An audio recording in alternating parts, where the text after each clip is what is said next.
So, today I wanted to talk about 10 underrated rare champions, in my opinion, are excellent champions. They're all non-void champions, pretty easy to get them from mystery shards or ancient shards. And I think these 10 champions can do a decent bit of work for your team.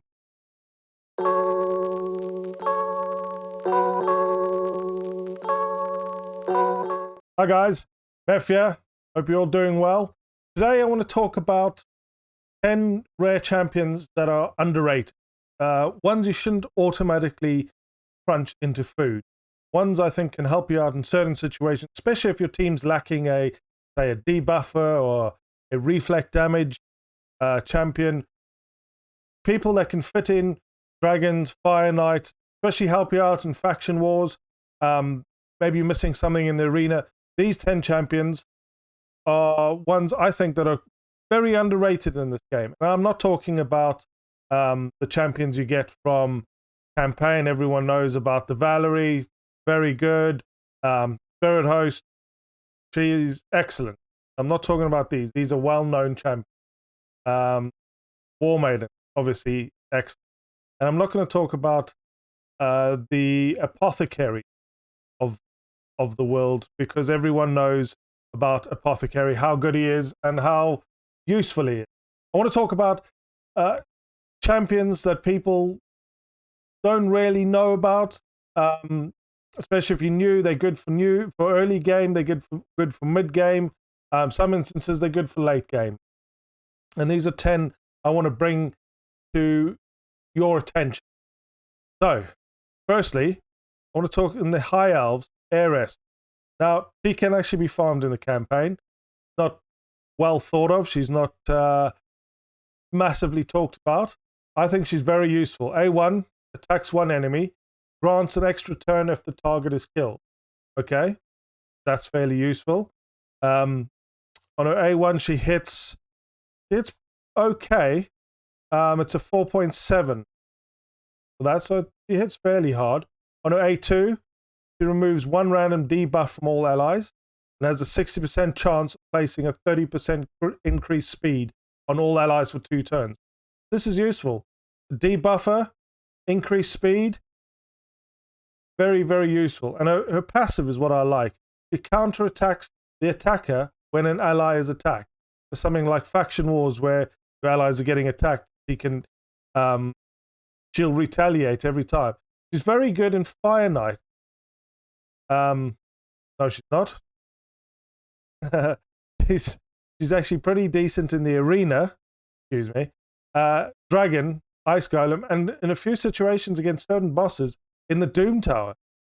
This is definitely a rare champion that you shouldn't get rid of. She's got decent attack and defense stats. She's lacking a little bit of speed. She's number 1 on the list. Don't crunch her for food. Now, going to number 2 on the list, we are going to the dwarves. Let's have a look at the dwarves.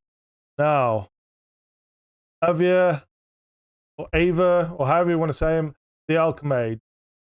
Now, on his A1, attacks one enemy, has a 30% chance of placing a poison. Okay, it's a small chance. Hooked up to a 45% chance of placing a poison. Poison's always useful. Attacks all enemies, has a 50% chance of placing a 25 decrease attack, so the small decrease attack. Also places a decreased speed 1 turn on targets under poison. Okay, that's situational on his A2, but it is an AoE. And on his AoE, his damage multiplier is 4.2. So it's okay. It's his A3. So if you're lacking a decent healer in your team, this guy's great, because on a 4-turn cooldown, he fills the turn meters of all allies by 15% and heals all allies by 15% of the champion's max HP. This is pretty good. Turn meter increase, healer. I think he's excellent, and I would say he'd be pretty useful in Dragon. He'd be useful in Ice Golem, and definitely very useful in Faction War. Right, let's get on to number 3. Quite an unusual one, number 3. Very situational. But can do a job for your team if you're lacking a speed increase. So on his A3, he places the 30% increased speed buff on all allies for 2 turns and fills the turn meter of all allies by 15% on a 4-turn cooldown. That's pretty decent. If you don't have someone who can increase the speed of your team, here's the guy. And he's A2, he hits one enemy, chance of a stun. He's A1, there's a chance of a small heal reduction. So that if you're missing those sort of skills in your team, this guy can do a job for you. And I would say he's excellent in faction wars. And anywhere you need a speed boost, dungeons if you're lacking a speed boost. Channeler, he's overlooked. I think he's very decent. He's got decent defense. He's got decent speed, decent HP. Just build him a lot of HP, a lot of defense, keep him alive, and keep him boosting the speed of your team. Right, let's get on to number 4, who is... He is up here in the Sacred Order. Another healer. I think she's massively underrated. I've used her for ages. She's one of the best healers, I think, certainly early to mid game. A1, she's got a chance of decreasing the attack for 2 turns, but it's A2 and A3. So heals an ally by 30% of this champion's max HP. Places a shield buff equal to any surplus heal for 2 turns if the target is fully healed by this skill. Excellent. And at A3, okay, it's the weaker heal, but it's a continuous heal on all allies for 2 turns and places the shield buff equal to 10% of the target's HP on all allies for 2 turns if an ally's HP is full. You've got shield and heal, 4-turn cooldown. She also increases speed on her aura in all battles by 13%. Decent speed, decent HP. She's got okay attack and defense. I think she's really, really underrated. You can use her in your dungeon teams. You can use her in faction wars. Certainly early game faction. But Dragon, Ice Golem, very, very useful champion. Right, let's get on to the next underrated rare, in my opinion, and I think it's Acolyte. Now, don't hear him talked about it much, not a lot of reviews on him. He's got decent defense, decent starting defense, okay HP, and decent speed for a rare. Now, Acolyte, in my opinion, is pretty handy. Okay, A1 attacks one enemy, fills the champion's turn meter by 25%. This champion's turn meter. I think that's a 4.6 multiplier on his A1. On his A2, attacks one enemy. This is what's interesting about him. Has a 75% chance, 90% when booked, chance of decreasing the target's turn meter by 50%. You want to think of bosses in dungeons where you want to decrease their turn meter so they don't get to wipe your team. This comes in handy, and I think his pretty decent multiplier on the damage on this champion, on Acolyte, is 6.3. So he hits pretty hard on this skill. And on his A3, this is why he's excellent. He removes all debuffs on all allies. So if you need someone to remove poisons like Dragon, remove speed and Fire Knight, he's an excellent champion for that. And he's incredibly decent in faction wars. Ice Golem and Dragon, as I mentioned, another decent, underrated champion. Right, the next one on my list is, it's actually another Knight Revenant, just along here. Crimsonslayer. Now, Crimsonslayer. Okay attack, okay HP, sort of okay speed. A1, this is why I like her. She's got a 3 attack on her A1. So attacks 3 times at random. Each hit has a 30% chance of placing a sleep. Debuff 1. Okay, not really useful, but it's a 3 times. Fire Knight, you need to get through that shield. On an A1, that's 3 hits. On an A2, attacks one enemy, has a 70% chance of decreasing the target's turn meter by 50%. Fills the champion's turn meter equal to the amount the target loses. So stealing the turn meter from the target is excellent. And if that's booked out, that's a 100% chance of decreasing the turn meter by 50%. I think that's a fantastic skill. And then she's got an AoE on her A3. Attacks all enemies, has an 80% chance of placing a 50% heal reduction. So heal reduction on Fire Knight is excellent. I would say probably Fire Knight only. Wouldn't take her into any other dungeons, but she's excellent in faction wars as well, especially early to mid game before you've got some champions that can replace her in this job. Now, next one, he's almost more of a mid game than an early mid game, but he's another one for Fire Knight. Runic Warder. Don't crunch this guy for food. Got okay stats, decent HP, very, very good HP, and very good speed for rare. His attack and defense you don't have to really worry about, because all his damage is based on HP. So just build him with huge amounts of HP and defense. Right. Why is good for Fire Knight? A1, attacks one enemy 2 times. Damage based on HP. X. A2, attacks one enemy 2 times. Each hit is a 30% chance of placing a 50% decreased attack debuff for 2 turns. And this can be booked up to a 50% chance. So you've got 2 hits at a 50% chance each one of placing a decreased attack debuff for 2 turns. Excellent. We like decreased attack, but it's his A3 that is excellent. On a 3-turn cooldown when booked, I would only book this. Places a 15% reflect damage buff and a 7.5% continuous heal buff on all allies for 2 turns every 3 turns. So good against the Fire Knight. So good against the Fire Knight, because you need to get through that shield, and anything you can do to get through that shield quicker to allow your champions to start doing damage on the Fire Knight is excellent.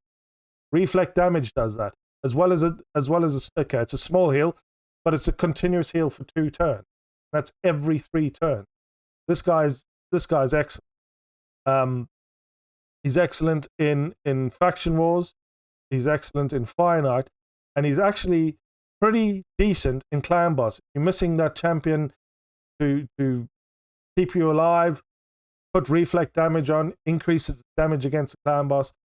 An excellent, underrated champion, in my opinion. All right, let's get on. This is to the next one. This is a new champion, and I really like the look of her, and want to build her out. Lifetaker, great name, Lifetaker, great skin, decent attack, decent HP, okay speed, bit squishy on the defense. See again, she has on her A1 attacks one enemy 2 times. Each hit has a 30% chance of placing 100% heal reduction. So book that up. That's a 40% chance for 2 turns. Excellent on Fire Knight. You don't want him to heal when he does his skills. Wonderful little skill there. A2 attacks one enemy 3 times.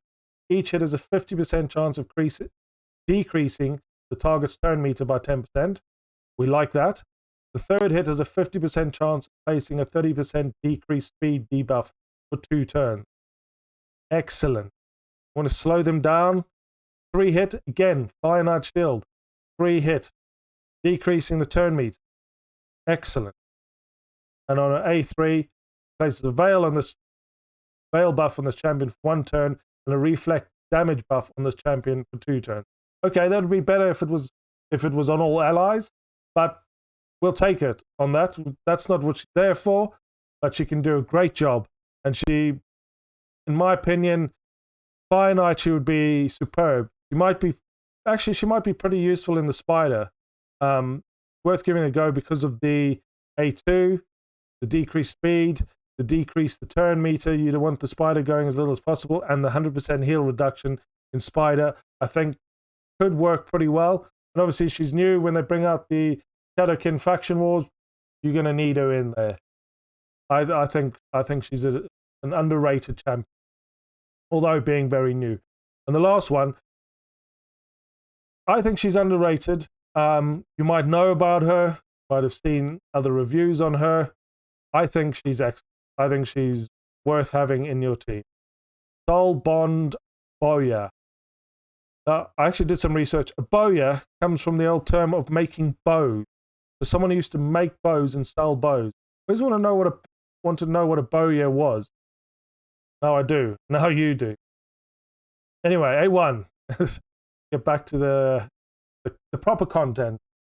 Right, A1. Attacks all enemies. AoE. Additional 25% of inflicting a critical hit. This is great. So you only need to book her crit rate up to 75%, and she'll do a crit on the AoE. A2. Attacks one enemy, has an additional 25% chance of inflicting a critical hit. Excellent. So you only need the 75% crit rate on her. And she will ignore 75% of the target's defense. Now this hits hard. This is a 4 times multiplier. But when you ignore the target's defense, it's a hard hitting skill. But it's an A3 that is fantastic. Attacks one enemy, has an additional 25% chance of inflicting a critical hit. See the theme running through her. Also has a 75% chance of fully depleting the target's turn meter. And this can be booked up to 100% chance of fully depleting the target's turn meter. You're talking Fire Knight, Dragon, Ice Golem, Spider. You want to decrease their turn meter. And that's, when booked, is 100% chance. That is excellent. This skill, the Soulbound Shot, also hits like a truck. It has a 6 times damage multiplier. She is excellent. She's got decent attack, okay HP. She's a little bit squishy and okay speed. Build her up with the right gear. She's a fantastically underrated champion. If you're missing someone in your team for Arena, her A1 hits fairly hard. I think her A1 is a 2.1 multiplier. She can do that. She can literally destroy teams with her A2 and A3 in Arena. Especially early Arena, Bronze Arena. If you don't have that nuker in your team, she's excellent. And those are my 10 underrated rare champions. And there are plenty of other rare champions out there that are excellent. You know, Frozen Banshee for Clan Boss. There is Coldheart, Bellower. Okay, they are Void champions. I'll try to stay away from the Void champions for this review. These champions, in my opinion, if you have them, if you're missing something in your team, they can fill a great spot. Early to mid game, until you start getting decent epics and decent legendaries. Don't throw these rares away. Anyway, thank you for watching. Leave a comment in the comment section below if you agree with me. If you disagree with me, let you know. If I've missed someone out, let me know. If you like the video, give it a thumbs up. If you dislike the video, give it a thumbs down. And if you like it, enjoy the content, subscribe. Anyway, take care, guys.